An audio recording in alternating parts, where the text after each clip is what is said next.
Well, good morning, everyone, and welcome to Good Friday. I hope I find you well and safe, and you're looking forward to what you can do today. Our reading today is taken from Matthew chapter 26, verses 45 to 56. And he came to his disciples and said to them, "Are you still sleeping and resting? Behold, the hour is at hand, and the Son of Man is being betrayed into the hands of sinners. Rise, let us be going. See, my betrayer is at hand." And while he was still speaking, behold, Judas, one of the 12, with a great multitude, with swords and clubs, came from the chief priests and elders of the people. Why, his betrayer had given them a sign, saying, "Whoever I kiss, he is the one, seize him."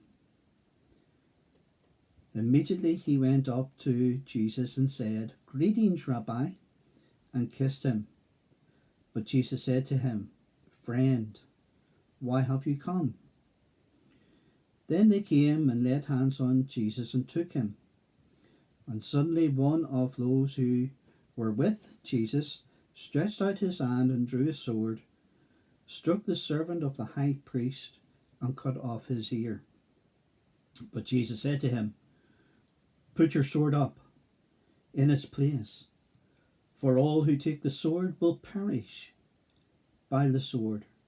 Or do you think that I cannot now pray to my Father, and he will provide me with more than 12 legions of angels? How then could the scriptures be fulfilled that it must happen thus?" In that hour Jesus said to the multitudes, "Have you come out against a robber with swords and clubs to take me? I sat daily with you, teaching in the temple, and you did not seize me. But all this was done that the scriptures of the prophets might be fulfilled." And then the disciples forsook him and fled. Well, I hope you really don't mind, but I'm going to split our good reading devotion over the next 2 days.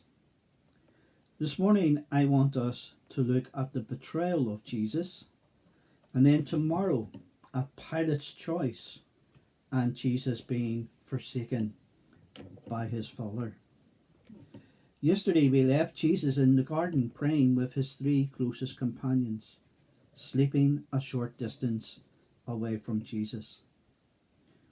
Now, after returning to them for a 4th time, he says, "Look, arise, the one who is going to betray me is at hand." Who was Jesus talking about? The words could have been spoken to the rest of the disciples, to the Roman soldiers, Pilate, Herod, or Cephas, the high priest. It could be applied to anyone who lined away last Sunday. But tonight they will abandon Jesus. Everyone turned against Jesus. Have you ever wondered why, Judas? What was your motive? Why a kiss? You could have pointed Jesus out. But we need to remember that a snake kills with his mouth. And here we see the old serpent, Satan, at his worst. Matthew tells us that the folks in the crowd were folks like you and me.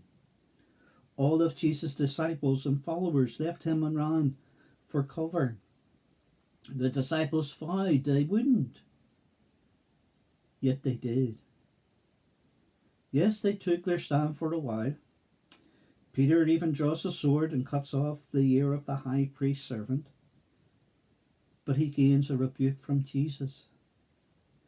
Even the religious establishment tried to find something to accuse Jesus of that would warrant his death. And as we continue to watch this artist painting this picture for us. We see Peter doing what he wouldn't do, or he said he wouldn't do. He denies knowing Jesus 3 times. Once with oaths, even the Bible says. And through the kiss of a betrayal was given by Judas, the betrayal was committed by us all. Betrayal is a weapon your enemy cannot use. It's a weapon of a friend. Betrayal is the violation of a trust. It's an inside job, we would say. Betrayal is more than rejection, for rejection is like an open wound. Betrayal is like rubbing salt into that wound. When you're betrayed, what do you want to do? We so often get angry or seek revenge, but Jesus doesn't. Look what Jesus does. Jesus answers Judas with, "Friend, do what you came to do." That wouldn't be the word that I would use, would you? Friend? Back at the meal table, you remember that Judas even asked, "Is it me, Jesus?" when Jesus told them that one would betray him. Yet while Jesus knew who his betrayer was, he treated him as one of his faithful friends. What is more shocking is that Judas hatched this plan. It wasn't the religious leaders who sought Judas out. It was Judas sought them out. The sign was a kiss, and Judas approaches Jesus by using the term of respect, teacher. Jesus calls Judas friend because Jesus knows that Judas succeeds to a powerful force. Judas was aware of the wiles of the devil's, Satan's whispers, and even Jesus had spent the night listening to them as he prayed. Jesus looks his betrayer in the eye and tries to understand. Everything within us is rebelling as we read this. We cannot understand Jesus' actions and this idea. The thought of forgiveness is so far away from us. Justice may not come this side of heaven, and our demanding that our enemy gets his or her fair share of pain usually ends up more painful for us and not them. While we want to be fair and life to be fair, we know that it isn't. Whoever told us that life was fair was wrong. The Bible reminds us when you have many kinds of trouble, troubles are part and parcel of life. Betrayals are part of our troubles. Don't be surprised when they come. Just look to Jesus. Listen to what he says. In the future you will see the Son of Man coming. Jesus keeps his eyes on heaven, his heart on home, and his mind on his Father.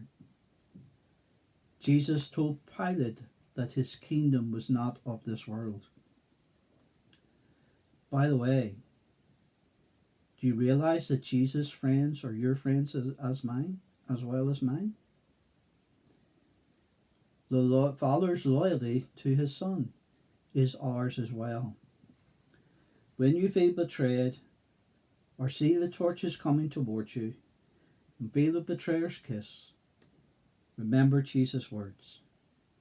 I will never leave you, nor will I forsake you.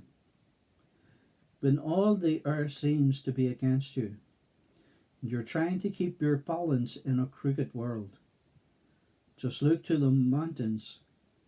Where comes our help? Think of home, my dear friend, today. Let's pray.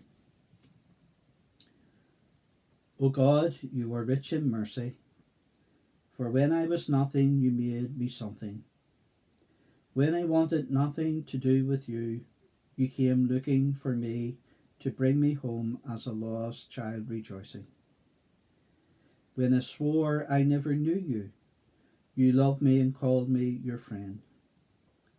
When I shouted, "Crucify him," you asked for my forgiveness. When I abandoned you to your lonely road, you shouldered my cross and carried it for me. You could have done it differently. You could have compromised, negotiated, pleaded, or dazzled them with your arguments, or called upon your Father.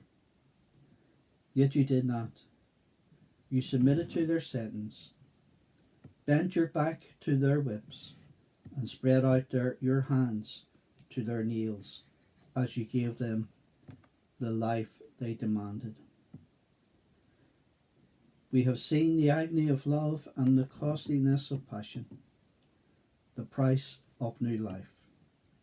We cannot comprehend such love. We can only wonder, celebrate, and follow. Amen. Well, I hope you have a good Friday, day today, and we'll see you tomorrow again. God bless.